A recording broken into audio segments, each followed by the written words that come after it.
Hello, everyone. Welcome. Thank you for joining us to celebrate the launch of The Coming Thing, which is the latest collection by Martina Evans. So for those of you who don't know me, my name is Lucy and I work at Carcanet Press. So just before I hand over to Julia Copus, who is hosting this event, I'm just going to quickly run through a few things about the launch and how it's going to work. So it's going to last about an hour in total, which includes a Q&A session towards the end of the event. So if you do have any questions for Martina, please drop them in the Q&A box, which is at the bottom of your screen. There is also a chat box at the bottom, so please get involved. Let us know what you think of the reading. Let us know where you're joining us from. Just make sure you change the default chat settings so that it sends to everyone, because otherwise we won't see it. So just double check the settings. When Martina is reading, I will be sharing the text on screen for you to read along, but you are in control of your screen and how your screen looks. So feel free to have a mess around with it. And yeah, just you can reconfigure it however you want.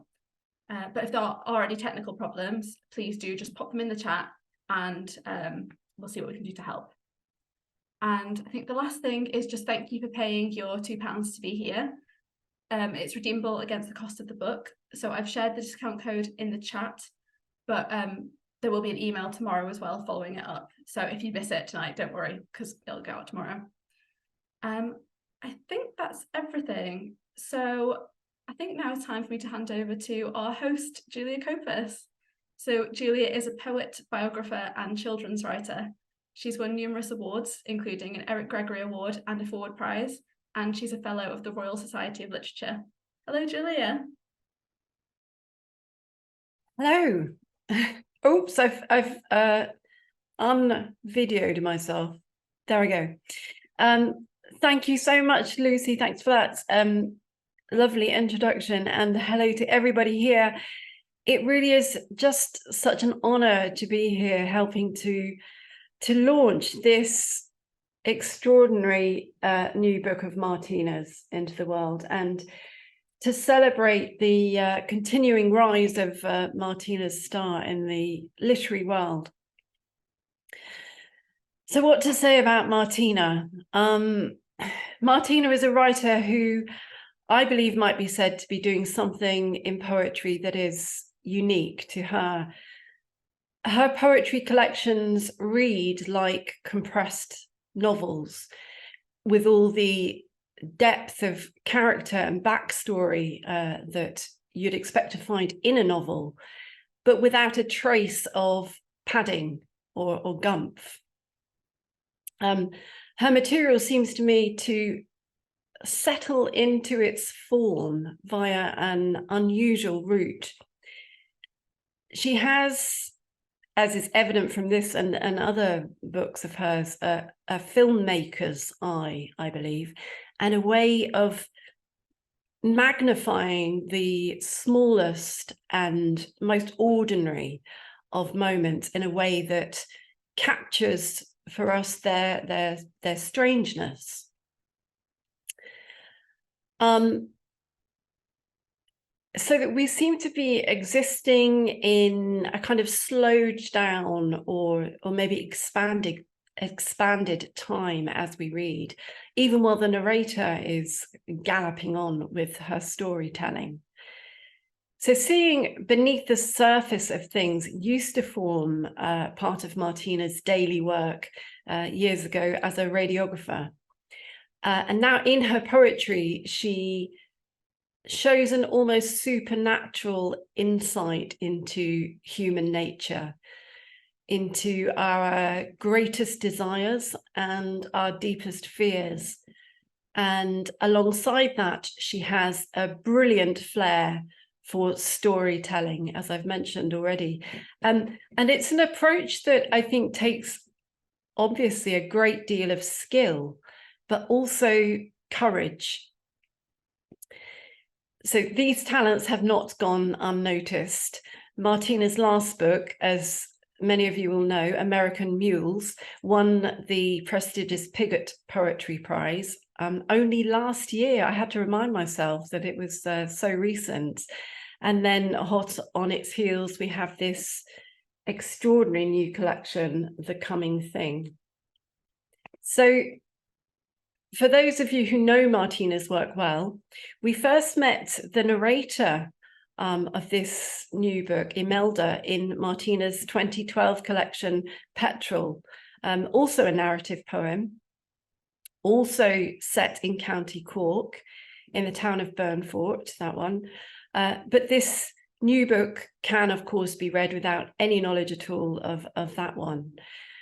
So in Petrol, Imelda is 13 years old. She's the youngest of 3 daughters, and she's navigating her way through a, let's say, complicated childhood. Here in this new book, she's a little bit older. She's at the start of her adult life, and by now she's hanging out with a lively crowd in the city of Cork itself. She's in her first year at university, and she's studying rather unhappily for a science degree, something for which she seems entirely unsuited. So it's a story that is told in a series of short monologues. And for me, it has the feel at times of a modern day Frank O'Hara transported to County Cork.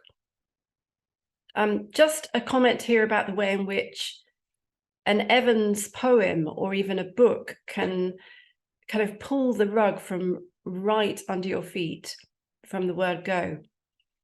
When you see the poems up on the screen in a moment, as Lucy described, you will notice that the first word in each poem is capitalized.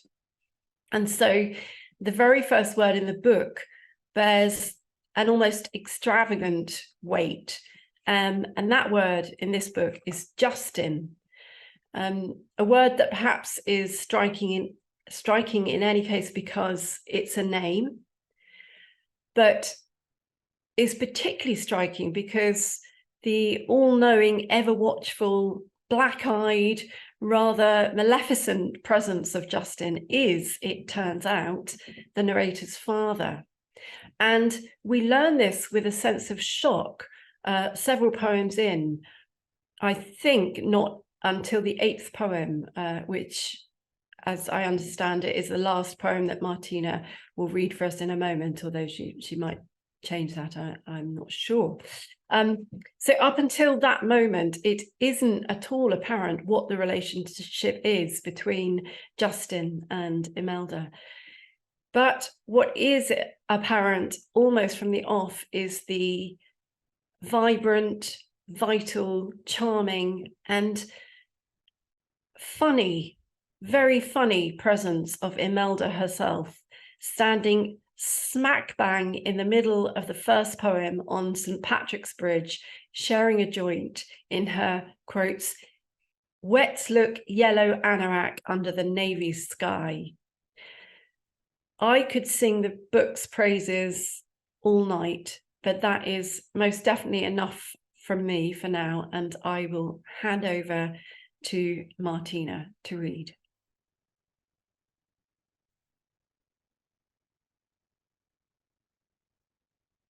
Okay, I'm on. What can I say, Julia? That means so much, everything you've said. I'm a great admirer of your work and was for many years before we became friends. So it was really special, and thank you. And don't feel I deserve it, but anyway. Here goes. I'll just read the first 8 monologues. Actually, you know, before I read, I'm just going to say one thing. Imelda is avoiding someone. She blanks somebody in the very first monologue. But the reason is she's away from home and she doesn't want anybody from home to see her and report what she's up to. It isn't really that she's being snobby. She's trying to be invisible. So, 1. Justin said I'd been seen passing a joint on Patrick's Bridge when I thought I was pure invisible. Escaped. But sure, not long, was only 12 miles away. Johnny O'Hare turned up at a 21st party on Coburg Street. 2 31-year-olds were holding it 10 years late. He said, hello, Imelda. And I said, I don't know you, and turned my back in my wet look yellow anorak under the navy sky, drowning out home, holding seances with red-haired Donny and Dora and Carl near Wilton Shopping Centre. When science became a stranger to me, boiling panic took root. Cork City and Knocklong merged. When one was above ground, the other creaked underfoot. Justin's black tar eyes running everywhere. I'll be judge, I'll be jury, said cunning old Fury. 2. Someone was singing about not knowing much about a science book. And what about the French she took? She's good at French, Agnes said, when I walked in on herself and Justin roasting mushrooms on the range. You'd want to keep away from the mushrooms, Justin said when he saw me. Have you seen the size of you? No, said Agnes. But remember when she took up domestic science and dropped the toast in the poached egg water? I remembered dropping red-hot shortbread fingers, scraping dough off the cracked blue lino. Justin standing over me, his black eyes. Domestic science, how are you? Turning the other cheek, I said, but I do know that I love you. And Justin said, you've lost the feckin' plot. And I said, but that's the chorus of the song you were singing. What song? Said Agnes. 3. Justin said he'd heard I'd dissected a shark with a handkerchief over my face. Did I think I was the Ned Kelly of science? But Ned Kelly had his head in a bucket. Justin said I could write that down. I hear you're hanging around with a cheap crowd. Old Johnny O'Hare asked in the shop what was I doing in Cork, and Justin said, sweet fuck all. And old Johnny O'Hare said, oh, right so, I'll have 20 carols and a box of red matches. Drove off fast in his powder blue Cortina. And he's a fucking wife killer, said Justin, looking after him. You can see his beard growing while he's talking to you. Agnes said she said nothing. It hurt her to the quick to be even asked. But somebody was giving Justin information, like in a police state. 4. Dora's fierce intellectual, I said. But where did I think she'd get a job with arts? Justin wanted to know. He made art sound like farts. After I doing science to be sensible like Agnes. She's a bloody female engineer, can you believe it? Justin said. I wanted to be unbelievable too, but it wasn't like school, where Sister Joseph's wooden table was clean, dry, stacked with sheets of pictures of brains and hearts to be coloured in. Like holy pictures, Venus blue and arterial red, notes on the reproductive system handed out silently. No stinking, no dripping, no dogfish, that desperate army of jaws. Was it even fair to them? Should they be slaughtered for our education? I'm thinking about that too, like, said Dora. 5. Dora said she'd go straight to England if she ever got in trouble. She was the youngest of 10 and a mistake.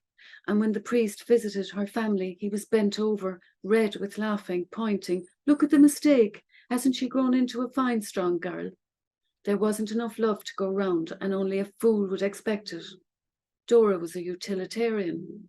She said there had to be population control, like for cats. People couldn't go on reproducing themselves like they were only brilliant like, and they were never objective about their own blue-eyed boys. What's the first thing a traveller will tell a married woman when she sits down in her caravan to have her fortune told?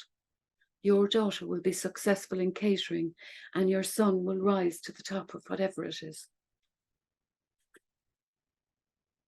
6. How did some people always know what to do, like? Dissect a rabbit, cut a plant cross-section for a slide, poach eggs and make shortbread? Silver spoons and confidence from birth, said Dora. Isn't it awful to think there might be no justice? I worried along with Dora. Will the first shall be last? We didn't know. We knew nothing. Just don't add to the population in the name of God, Dora said, and I said I hadn't a notion of it. I could hardly support myself studying the wrong thing. But Justin wouldn't let me do arts. I had to do science, and after that it was supposed to be computer science, because that was the coming thing. But really, he'd prefer I did nursing, which was the steadiest job of all. I'll keep telling you till I'm blue in the face. 7. Get a bank loan, said Justin, and his face was scarlet, not blue. But I'm sure I'm on the wrong course. Justin cut me off. Anyone who comes along, chopping and changing, has no character, no backbone. His third wife, Clodagh, told me to go easy on the studying because I was so highly strung, and Agnes said arts was bad for the nerves. Nerves, shouted Justin. No one with nerves could be that fat. Old Danny Boy has real depression, and he's like a pull-through for a rifle, coming home with blown-up eyes like an addict after you've been seen passing a joint on Patrick's Bridge. But it was only a rollie washed down with a bottle of Benlin because of the desperate cough I got when I hit the blue Jetan after I left the convent, and that's why I had to go for the Benylin, for the tickly cough. 8. Justin thought he was the only man in the world with a pain or an ache. And he was always rolling up the leg of his trousers to show me the fat blue branches of his varicose veins snaking round his hairy red leg. Look at that, he said, and I'm not even fat, giving me a disgusted, tarry black look as if I was the one who should have varicose veins. How many weeks did Sean McStephon last on hunger strike, and you can't get between breakfast and lunch without a pop? I was sure that I must be the only girl in Ireland to be subjected to that kind of leg display by her father. Dora thought she must be the only child in Ireland to be tormented about being a mistake by a priest. So in a way, we were thinking we were extraordinary too. That's youth for you. It doesn't last long.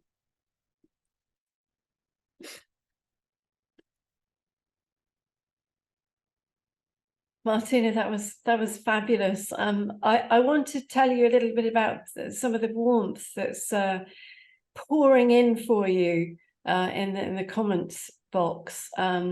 People were just very proud of you, proud to have been to the same schools as you, and this one typified from Maura Dooley. Congratulations, Martina. How wonderful to be hearing these poems and meeting Imelda again, and just lots and lots of love and enthusiasm for you, and congratulations, which is just so nice as your friend for me to see as well, and admirer. I'm not just a friend, a huge admirer of your work. I love the ending of that last poem, the kind of the sharp in and outness of it. That's youth for you. It doesn't last long. And that's Imelda's voice, is the kind of the running on, the sort of the comment that could be drawn so much attention to, but it's just in and out and finished, and is left ringing in our ears. It's wonderful stuff. Would you like me to ask you a specific question, or do you want to? I was looking, because you send me the questions, and I'm looking at them as they go down the list. And you were going to talk about process. Oh yes, I just, because I said at the start of the book that that your poems do read like or your books like compressed novels. Yeah, and they do have that sort of narrative flow of a novel, but the kind of razor sharp concision of poetry, I suppose, packed with detail and visual detail. And I think, to me, this book in particular is a kind of episodic collage, these monologues where details, and I think Colin Turbine has said something about this, the details sort of accrue meaning as you read on. And I believe that the book was many, many years in the making, and wondered if you could talk a little bit about that process, not the private parts, but just the general. Yeah, it's, God, it was such a, I don't know where to start with the process. I think Petrol was the kind of turning point for me. I've loved novels all my life. I love poetry, but I was always unhappy writing novels, and I didn't like what I was writing. And I always felt weighed down, that it was just but sludge, not weighty thoughts or anything like that. It felt like wading through sludge. And Petrol I started it in 2004. And yeah, I think for many, many years, I did want to write, to combine the two, but I didn't have the confidence or kind of knowledge much, because I was kind of self-taught and I worked in an X-ray department. And I'm going to get to that, because a week ago I was recording for the Verb up in Manchester, and suddenly an idea came into my head that there is a connection between these and X-ray, I think. But I mean, the thing about when you talk about work is you can say all these things and then you could say something completely different in 6 months. But I did try, I had a novel called All Alcoholics. You know, it wasn't actually, it was a novel that I threw away. I threw away all my stuff, and which I really regret now, because I realize a lot of the time I'm not improving. And sometimes I find old stuff and actually it's fine. But I threw away this novel and I began to write poems, and there was a sequence of 4, All Alcoholics Are Charmers. And because it's fiction, I'd moved into fiction, and people expect poetry to be true. And I didn't have the courage to go any further. And I was doing the launch in Waterstones in Cork, and my mother was in the front row, turning around to tell everyone that my father wasn't an alcoholic. Which of course he wasn't, because he was a fictional character. And Justin gives me an awful lot of freedom, because Justin is totally fictional. And I find him quite useful in many ways that I could go into, because I think I'm always telling the story of Bluebeard, and I'm interested in the labyrinth and ideas like that. But I'm also trying to kind of pull it out and make it lighter. And I think some of the things that Italo Calvino says in the first essay here on lightness really relate to it, because in the Christmas of 2009, I told my agent I was going to do something with Petrol, which was about this thick, and I just looked at it on the kitchen table. I was finishing, because I was correcting papers for teaching, and it was like a horrible old mattress, and I remember pushing it to one side and thinking, I'm only going to write down what's memorable. But I've been so I think even though the coming thing has been in the pipeline for a long time, but it's been helped by all the work I've done on other narrative poems. So I started to write Petrol in lines, and it was very exciting. And then I went to do a reading with Thomas McCarthy in Bishopsgate, and Peter J. from Anvil Press was there. And I said, I'm writing a verse novel, and I was really scared. I thought, I can't even write verse, and I don't even like that word verse. And I didn't really know what I was doing, but I felt there was something there that I could work with. And I thought Peter said, don't be putting it into lines. We were all drinking, and anyway, so I put it into blocks, and I really liked the blocks. They were like windows, but of course I'd forgotten that on an A4 page they change when they go into the book. So because I wanted everything to be on one page, and you could just see a square, and so it was like a painting or a poem that your eyes could move around it. Each little contained unit or brick or whatever. And when I sent it into Peter J, he was, what's this? What's this? And I said, but you said, don't put it into lines. And he said, I never said that. But I think that was the beginning of what happened with the coming thing, because I liked the look of the blocks. Right. Then the narrative poem was Now We Can Talk Openly About Men. And I stole the title from my mother. Yeah. And then I realized something she said to me when I got divorced, and it was 10 syllables, and that was a real turning point for me. So for that narrative poem, it was 10 syllables, and that worked really well, because this visual is really important for me, and it looked right on the page, and I was very sure that they ended before the end of the page, so they wouldn't go over, and I was really enjoying that. And then from Mountain Men, I continued with the 10 syllable line, and Mountain Men is part of this trilogy with Petrol and the coming thing. And towards the end of it, because the main character is a big film buff, I was thinking a lot about framing, because he does frame a woman in it. You know, he's really in the noir style himself, and you have to be careful with him, because he is covering his own tracks. Not everybody got that, but that doesn't matter to me really. And just as the book was getting together with the long-suffering, very patient, very lovely John McAuliffe, I said to him, I've just had an idea. I think I'd like it to be like film frames, and I could cut it up a bit. And there was no answer from John. I don't know if he remembers it, but I knew it was too late. I think he was being tactful. So with the coming thing, I decided to, I was going to have it. And I was thinking, because I love film, this idea of it being like, I mean, there are sonnets as well, loose sonnets, but that it would be like film frames or windows. Yeah, they do look like that. Yeah, absolutely. I think some have 13 and some 14 lines, is that? But they... 14 syllables across and 14 lines down, and cutting it off at the end. So I had restricted myself across the page, but it was the first time I restricted myself in the length. And it really, really worked for me.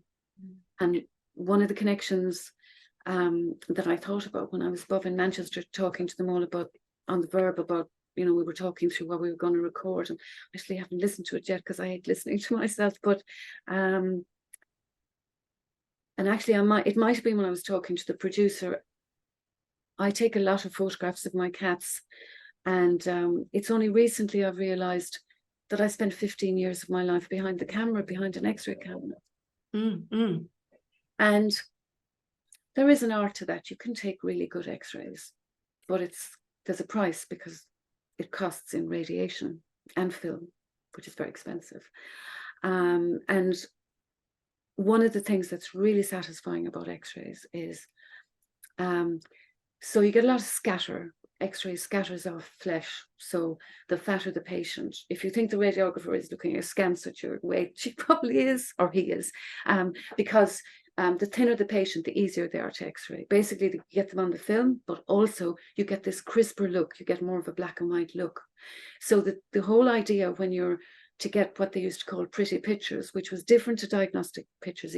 A pretty picture would be very good diagnostically as well, but you had to measure up cost, time, situation, and also that you're irradiating the patient every time, and yourself a bit as well while you're at it. So the more you brought your cones in, you know, like we call the cones, the more you cropped, the nicer the picture was, the more you got.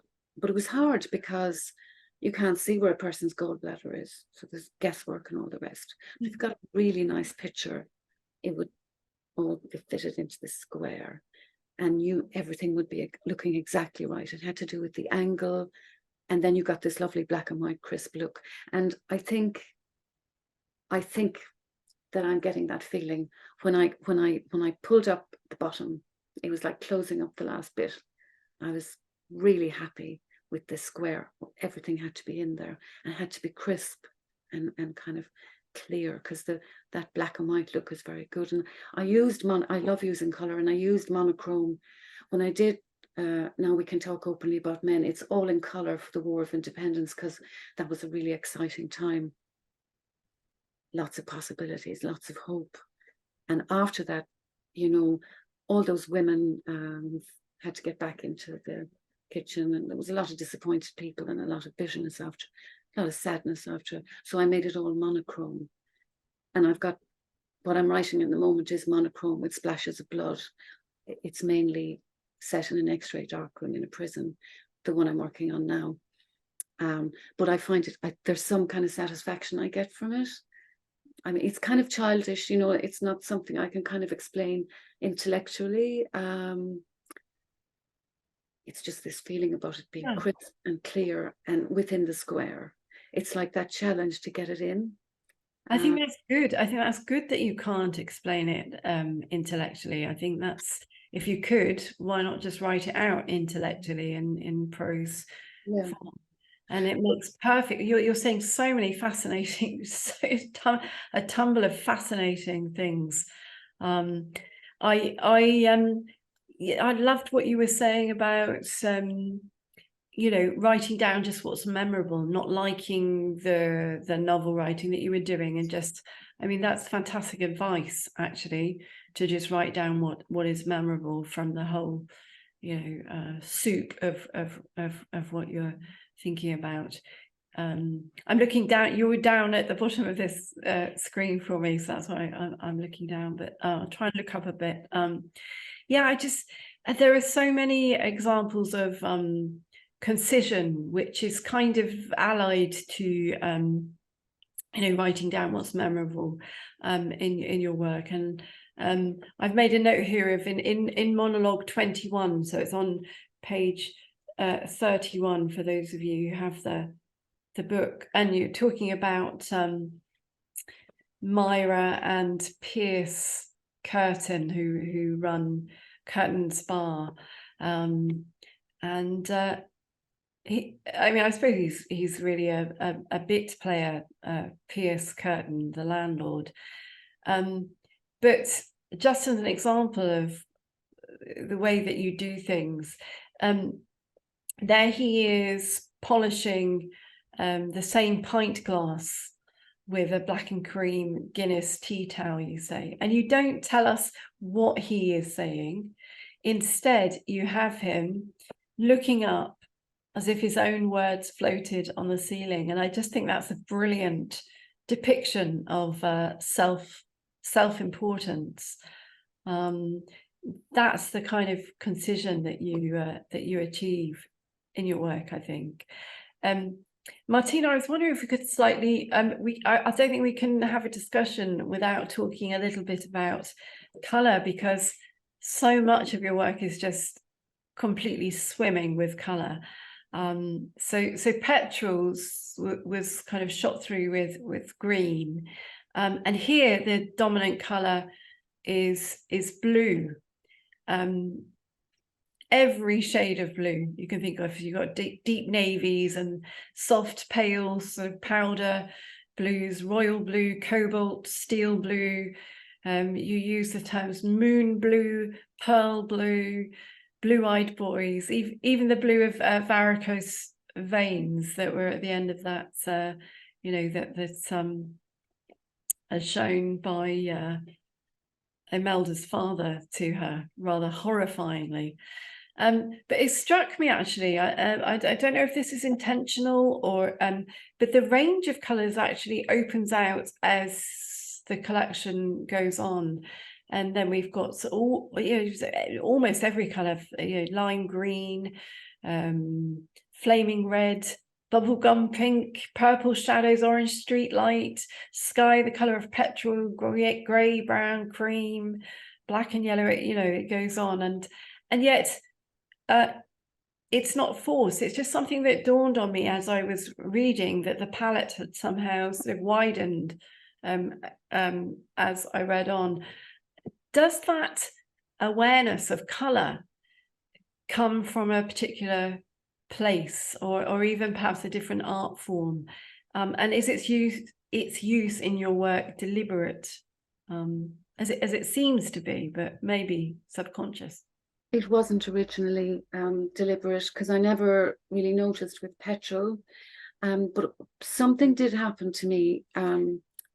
One of the reasons I think I hated writing novels, was it's because they're commercial. You have to fit into this, it has to be a length, you have to be slotted into, one of the things I really love about poems is nobody's talking about a young adult, creative nonfiction, memoir. These terms mean nothing. Yeah. What's that autofiction, that new one, or blah, it doesn't matter, because it's just a poem. And I love that freedom, because I found I wanted to do what they wanted when I was writing novels. I really did. My God, like I wanted, Jesus, to make money at least. But that was the problem. I wasn't, and I didn't like it. And and I think I might have come across as quite childish. And maybe I still am, actually. Maybe I've never grown up. But when I destroyed petrol and reduced it to a heap of crumbs, but it had been a big novel, I described it to someone as I felt like a cocker spaniel with his head out the car window with the ears flying back. I did want to talk about lightness at some stage, but I mightn't get to it. Italo Calvino is really interesting, because there was this idea of a boat was sinking, and I was just throwing all the weight, the heavy stuff out, because I want that feeling of flying. And I think then there was this kind of permission, you can do what you like. You're just writing a poem, nobody cares, because the way it is. And I think when I did Now We Can Talk Openly About Men, it was the War of Independence, and afterwards I had this idea for a red book and a green book, you know, Yeah. that was never going to happen.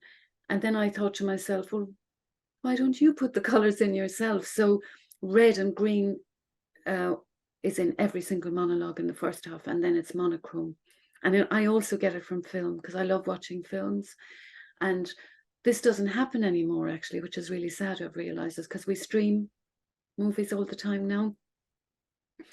But up to maybe 3 years ago, I was watching those DVDs, you know, with all those nerdy extras, and I loved them. You know, Stanley Kubrick wouldn't use blue in some film or whatever, and I was thinking, well, I can do that. Because when I used to teach, I used to always say to the students, you can do anything you like. You don't have to hire actors. You don't have to get money. Poetry's and writing, it's free, you know, so I don't have to get an art director or anything. I can do all these colors myself. So I then began to think, well, why not really go mad with colors? So for Mountainy Men, it was early 70s, and a tractor comes up the mountain all in purple, which is my memory, a very, very strong memory, the early 70s fashions to me. My older brothers and sisters would come home. They seemed incredibly glamorous, and purple was a big thing. So purple, mauve, lilac, all that stuff was in Mountainy Men. So I went back to the coming thing. I actually put in red and blue. It's red and blue. It's a lot of red and blue. Yeah. But it's like I'm just enjoying myself with my colors. It's very enjoyable to read. Yeah. As well as, yeah. But it's kind of interesting, because I had this thought the other day. I had to keep ripping out some knitting I was doing, and every time there was this fear about that the yarn was getting thinner and thinner and it was breaking. And I thought, words never break, because, you know, obviously if you're making a film, all sorts of things have to be considered. And but the plastic arts for painters or sculptors, you know, you could be making something, you just break in your hands. How terrible, and how lucky we are that we've just got words which can't be broken, and they're just there.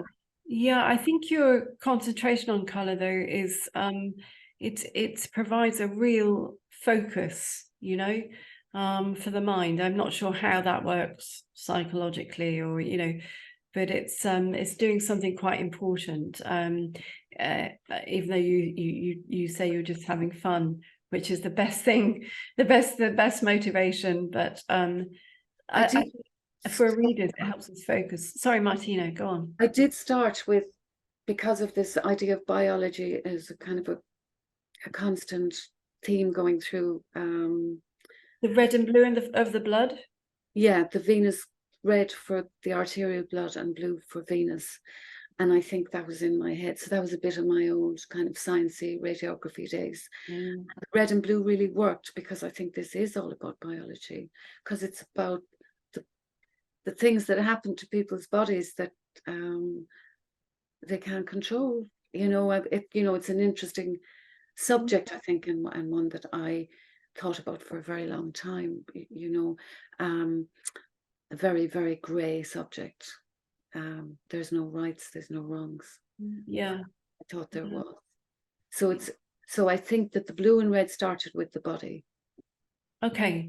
Now, and you mentioned just fleetingly there that you wanted to talk about lightness, and you didn't know if you had time, but I don't think anyone forgive me if I'm hosting this event and you've said something so interesting, and we don't touch upon that. So I mean, either now or we can.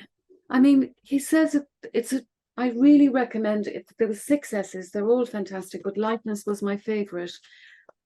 Damn it. I'm just going to quit mail, because I'm really bad at these things. Right.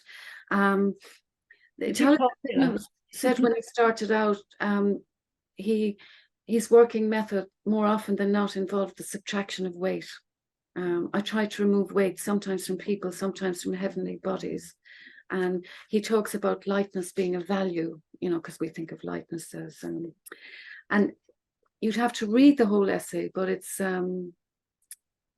he says, I was only beginning aware of the weight, the inertia, the opacity of the world, qualities that stick to writing from the start, unless you find a way of evading them. And I think that's what I was feeling when I sat at the kitchen table and the novel felt just like one big heavy mattress. But there's one other thing he says here, which is he talks about Lucretius, the poet, ancient poet from the ancient world, and that he said that Lucretius has set out to write poems of physical matter, but he warns us at the outset that matter is made up of invisible particles. And the first thing he tells us is that emptiness is just as concrete as solid bodies. And I think that's so true to poetry, isn't it? Because you know how that space works, it's really, really important. And the people that I found I most could talk, I got to know some filmmakers because I was a visiting poet at the National Film School for about 7 years. And then I don't want to go into too many details, but I did meet a lot of film editors, and they were so interesting to talk to because they're like poets. They're really into the editing. And I just... I find that so often, actually. Talking to artists from different painters, for instance, but I've not had the privilege of mixing with filmmakers. The weight and the weight of these blocks of cinematic sort of shots on the page, surrounded by the lightness, if you like, of white space, those margins so important as well. Martina, if I can squeeze in a couple more questions. Yeah. So not being Irish myself, I'm particularly curious about the Irish diction and idioms that you use in your work. And the thing that stuck out for me perhaps most in this book was the word cat, which I now know is used to describe something or someone awful. And I know about your own fondness for cats, and you use I think it's the same monologue 21 again. You use that, that's so about the Smokey, Myra Curtin's cat, and it says there, Dora got mad with Carl when he said the chicks in Mandy's were fucking cat. But the book at the same time is so full of affection for creatures themselves, be they cats or dogs, or how interested are you, though, language-wise, in helping to preserve or record or even celebrate the dialect of your childhood and adolescence? I mean, I just love, I once read about James Joyce. Somebody said that his favorite instrument was the human voice. And I just love the human voice. And I love the way people speak. But because of that, and actually I spent my whole life having my accent taken off. But when I was in Cork City at UCC, I was from County Cork, so I was a Culshie. Then I went to Dublin. We were all Culshies. The Dublin people took off the Cork accent. So I was completely ready for London, where, of course, you get your Irish accent taken off. And people are really bad at doing accents, and they get it all wrong. And it just like hurts my ears. I hate people doing it, but I love all, I mean, one of my favorite, James Joyce, Jelly Roll Morton's complete recordings Alan Lomax made of Jelly Roll Morton playing on his piano and telling all the stories about the jazz age. I could listen to that forever, but I can never do Jelly Roll Morton. And when my sister was or my daughter was in Hackney in her state school, Haggerston, I used to almost go weak at the knees listening to the girls coming out, the subtlety. And I think it's something I feel very strongly about because I love audiobooks, but I just hate actors doing it because, you have some middle-class actor and they sound really fine. They're reading Dickens or something. And the next thing they do a Cockney person. And it's this horrible squall. And it's nothing like real Cockney, which is really beautiful and subtle and gorgeous. So I love all the accents. And I mentioned Alan Lomax. I love all those recordings he made in the Deep South. I love the Northern Irish accent. I really love that. And West Indian accents, Nigerian accents, but I would never do them because I know that it would be dreadful. It would be just awful. So I stick to the area I know. And the Wind That Shakes the Barley, at the beginning of it, the Ken Loach film, he got all these local, I always love when they just get ordinary people to do. Yeah, me too. Yeah. But he had ordinary people. They're all playing, GAA, Gaelic, Irish football or hurling. I can't remember which because I used to hate it when I was in Ireland. And I almost cried when I heard them because he had the people from that place, West Cork, and it was so subtle and it was perfect and so beautiful, So I don't think I'm preserving. It would be nice if I did. And but it's just because I love the voices. But I can only be within where I really have it, where I grew up with it, where I think I can hear the subtleties. But I love all accents. Well, I love, my God, I was in Manchester a week ago and just going on the tram and hearing all the accents with bliss, absolute bliss. Martina, we will get short if we don't allow some time for questions and so on from the chat.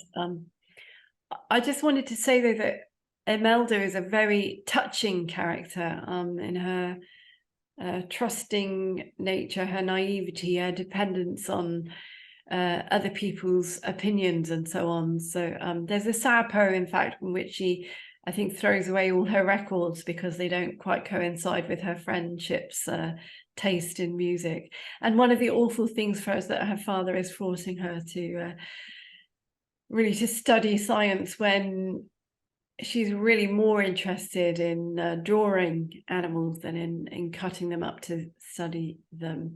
I don't know if there is time. Well, probably not actually. I was going to ask for a little encore, whether you would, maybe you could just do it really super fast. I'd love to hear. I'm sure everyone else would. This sort of feeling of her having to study science culminates in a wonderful poem, Monologue 41, which describes her physics practical exam. I wondered if you might just read that for us before we take a few questions. I should probably say that Justin was worried because it's a very insecure. The arts is very insecure. So he was probably worried about how to, because I think it's also people from another time, but I'm not going to go on. I'm just going to read this. 41. I mean, sorry. Okay. 41.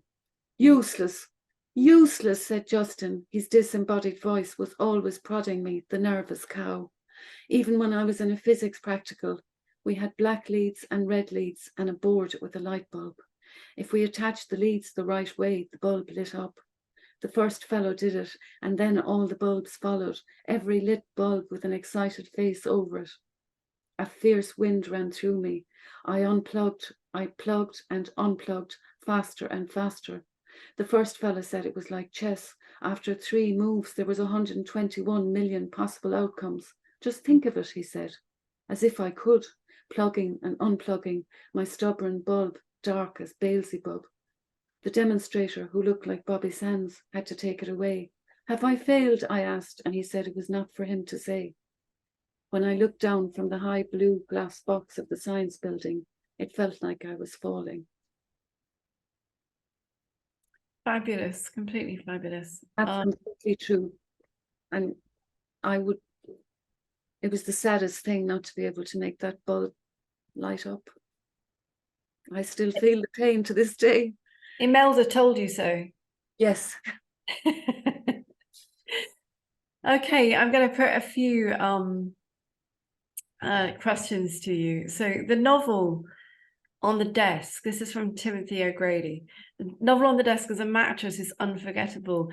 Can you tell us, Martina, what drew you to write a poem about the Irish revolutionary Mary Cornford? Why did you write that? Yeah, well, it was a commission. Tim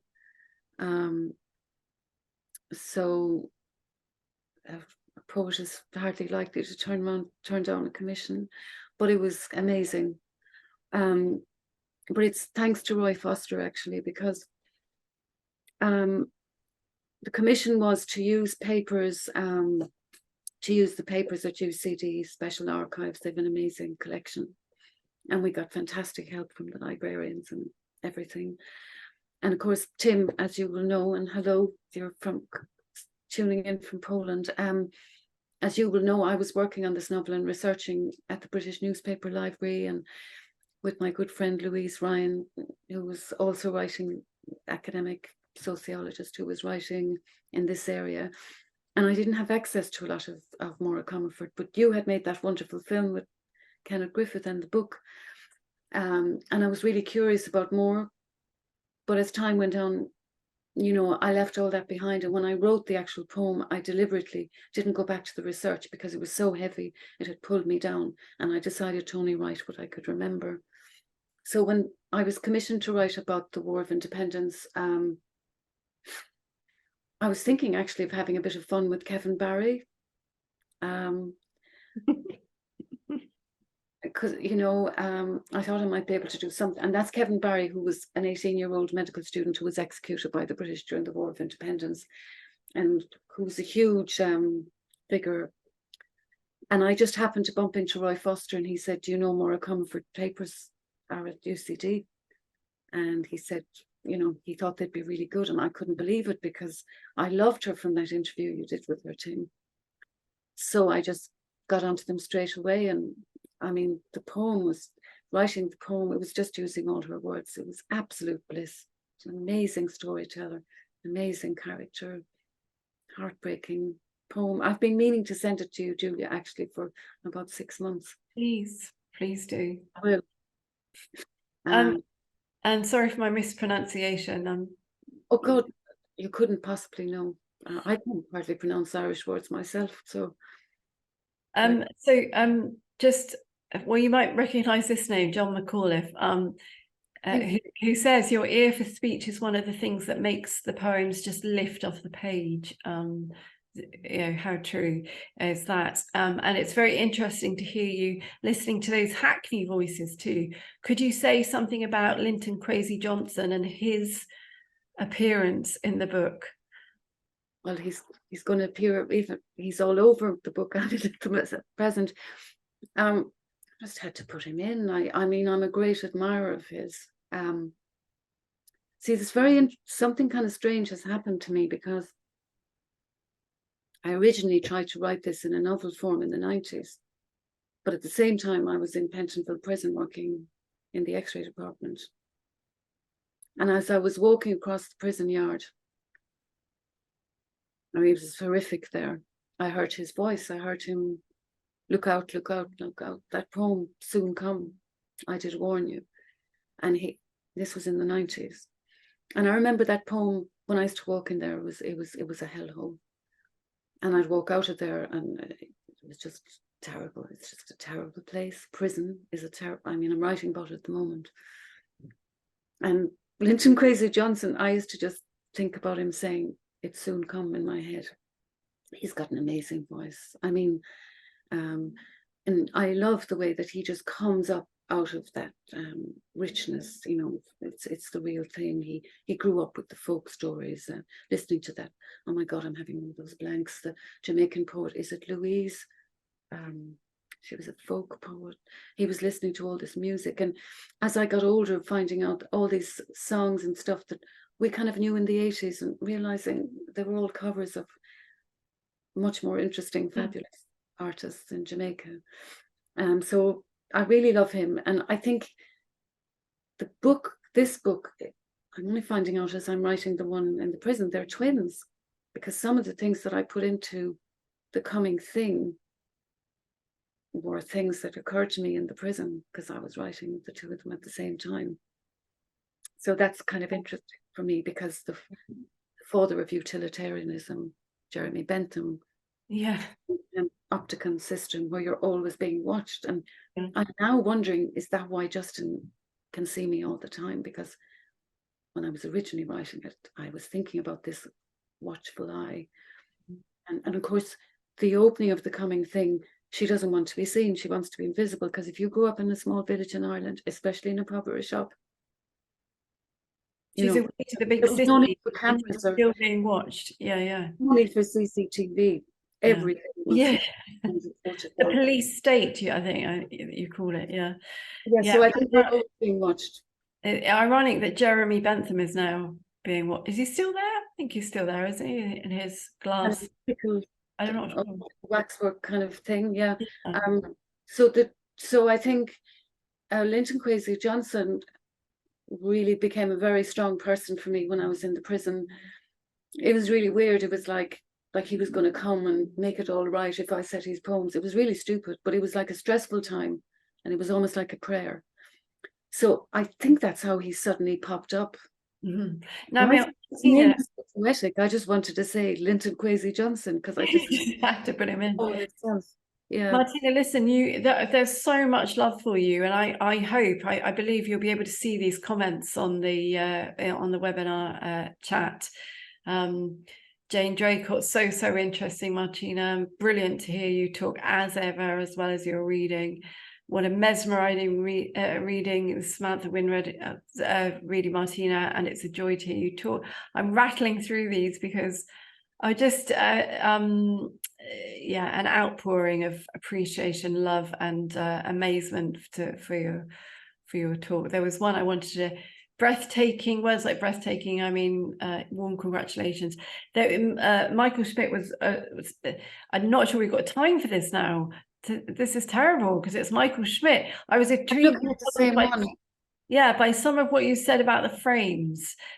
A film has long and short shots, different extents for scenes, etc. Your sonnet blocks are most varied, and I felt maybe the idea of film frames was enabling for you, but I'm not sure it illuminates the poem for this reader, because the frames are as different as the varied stanzas in The Fairy Queen. I'm wondering whether that is a question to be answered in more detail in a private moment, because I think Lucy, it's now 1958. I'm not sure how strict we have to be with time. Michael's question's amazing. Of course. I mean, I suppose, when I'm thinking of frames, like literally you put it, you put a square around it. Yeah. I think I was thinking, I mean, the long shot and up close is quite interesting as well, because Charlie Chaplin said, all life is tragedy up close, and long shot is comedy. Well, Martina, I think, I mean, listen, it is phenomenal work. I can't believe, I know it's been so many years in the making, but it's come so quickly after your fantastic previous book, and you are a very special thing in poetry, and if I may say so, in life too. Thank you for a fantastic reading. My words don't seem sufficient, but thank you for being so wonderful. Well, I'm a big admirer of yours, so that's, it's lovely to hear that. Yeah. Just feeling really smug now. I wish I wasn't on camera. Brilliant. That's what we want. Oh, well, I wish we could stay for longer. It's been amazing. And obviously by the chat, everyone's had an amazing time. So thank you so much, both of you. It's been really, really great to listen to it. And the book is incredible. I cannot say enough good things about it. I'm really excited for everyone to read it. I've just shared the discount code again in the chat. But like I said earlier, it will be sent to you tomorrow as well. Just before I go, I'm just going to share the details for the next reading, which is on the 11th of October. It's for Revelation Freshly Erupting by Nellie Sachs, which will be held by Andrew Shanks. So that's it really. Just thank you everyone again for attending this evening, and thank you again to Martina and Julia. I'll just leave the event open just for a few more minutes so that everyone can get your goodbyes in. But yeah, thank you again, and see you at the next one.